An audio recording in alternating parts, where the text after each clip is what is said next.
एक एक चरवाहा बालक और गुप्त अभिषेक। दाऊद का जन्म बेथलहम में यिशै के 8 बेटों में सबसे छोटे के रूप में हुआ था। जब इस्राएल के पहले राजा शाऊल ने परमेश्वर की आज्ञा का उल्लंघन किया तो प्रभु ने भविष्यद्वक्ता शमूएल को एक नए राजा को चुनने के लिए भेजा।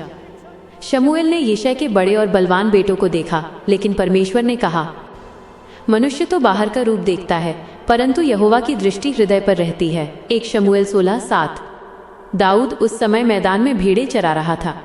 उसे बुलाया गया और शमूएल ने उसे भविष्य के राजा के रूप में अभिषेक किया। उस दिन से प्रभु का आत्मा दाऊद पर दृढ़ता से रहने लगा। 2 दाऊद और गोलियत, विश्वास का साहस। दाऊद की कहानी का सबसे प्रसिद्ध हिस्सा पलिश्तियों के विरुद्ध युद्ध है। पलिश्तियों की सेना में गोलियत नाम का एक विशालकाय योद्धा था, जिसकी ऊंचाई लगभग 9 फुट थी। वो 40 दिनों तक इस्राएल की सेना को ललकारता रहा और पूरी सेना डर के मारे कांपती थी। दाऊद, जो केवल अपने भाइयों के लिए खाना लेकर आया था, ने जब ये सुना तो उसका खून खौल उठा। उसने कहा, यह खतनारहित पलिश्ती कौन है जो जीवित परमेश्वर की सेना को ललकारे? बिना किसी भारी कवच या तलवार के, केवल अपनी गोफन और 5 चिकने पत्थरों के साथ दाऊद गोलियत के सामने खड़ा हो गया। उसने गोलियत से कहा, तू तो तलवार और भाला लिए हुए मेरे पास आता है, परंतु मैं सेनाओं के यहोवा के नाम से तेरे पास आता हूँ। दाऊद ने एक पत्थर चलाया जो गोलियत के माथे में लगा और वो गिर पड़ा। एक छोटे बालक ने अपने अटूट विश्वास से पूरे राष्ट्र को जीत दिला दी। 3 शाऊल का ईर्ष्या और दाऊद का भागना। गोलियत पर जीत के बाद दाऊद की लोकप्रियता बढ़ गई।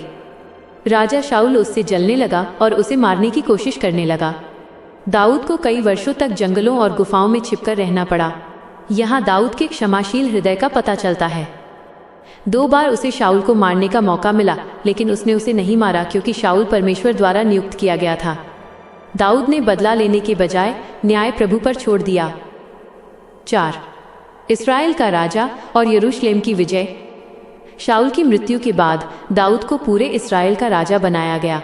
उसने यरूशलेम को अपनी राजधानी बनाया और वहां परमेश्वर के वाचा का संदूक लेकर आया। दाऊद एक महान योद्धा और कुशल शासक था, लेकिन उससे भी बढ़कर वो एक भक्त था। उसने भजन संहिता के अधिकांश भजनों की रचना की, जिसमें उसने अपनी खुशी, दुख और पश्चाताप को गीतों के माध्यम से व्यक्त किया। 5 पतन और पश्चाताप, बत्शेबा की घटना।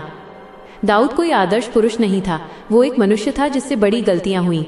जब वो राजा था, उसने बत्शेबा नाम की स्त्री के साथ पाप किया और उसके पति उरिय्याह को युद्ध में मरवा दिया।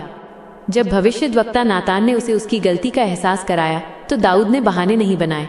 उसने दिल से पश्चाताप किया। भजन संहिता 51 उसी समय लिखा गया था। हे परमेश्वर, अपनी करुणा के अनुसार मुझ पर अनुग्रह कर, मेरे अधर्म को पूरी तरह धो डाल। परमेश्वर ने उसे क्षमा किया, हालांकि उसे अपने कर्मों के परिणामों का सामना अपने परिवार में करना पड़ा। ये हिस्सा हमें सिखाता है कि कोई भी पाप प्रभु की क्षमा से बड़ा नहीं है, बशर्ते पश्चाताप सच्चा हो। 6 दाऊद का उत्तराधिकार और मसीह का वंश। दाऊद को परमेश्वर के मन के अनुसार व्यक्ति कहा गया, क्योंकि उसका हृदय हमेशा प्रभु की ओर मुड़ा रहता था। परमेश्वर ने दाऊद से वादा किया था कि उसका सिंहासन सदा बना रहेगा। यही कारण है कि सदियों बाद जब यीशु मसीह का जन्म हुआ तो उन्हें दाऊद की संतान कहा गया।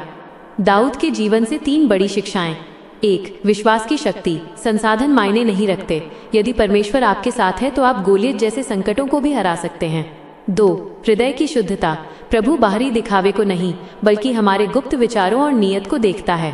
3 क्षमा और पश्चाताप। गलती होने पर उसे स्वीकार करना और प्रभु की शरण में आना ही महानता है। मैं आपके लिए आगे क्या कर सकता हूँ? क्या आप दाऊद द्वारा लिखे गए किसी भजन, साम का अर्थ जानना चाहेंगे? या क्या आप दाऊद के जीवन से जुड़ा कोई चित्र, इमेज बनवाना चाहेंगे?